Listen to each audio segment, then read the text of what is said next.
Tonight, a family desperate for answers in the disappearance of a Brookhaven woman. Good evening, and thank you so much for joining us tonight. I'm Tori Cooper. Well, police say Amy Lafakis is considered a critically missing person tonight, and the last known contact with her was Friday. Atlanta News First Yasmina Alston has been on top of this all night for us in Brookhaven. What can you tell us, Yasmina?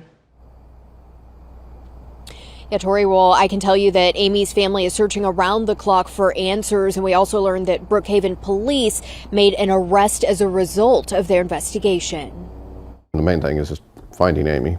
Just where is she? And that's all Amy Lafakis' loved ones want to know. The 48-year-old is considered a critical missing person after she disappeared. Please, anybody, please, we just need to find her. Lafakis' ex-husband, Doug Adams, says their daughter called Brookhaven police Friday when she couldn't get in touch with her mom. The two were supposed to go to dinner.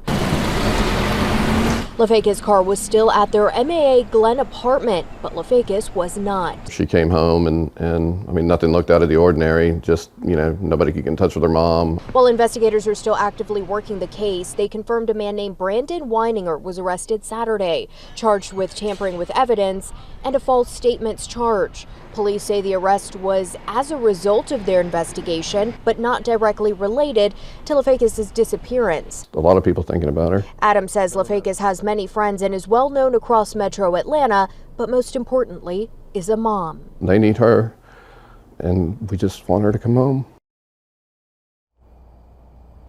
And Lafakis is 5'3" in height, approximately 100 pounds, with black hair and green eyes.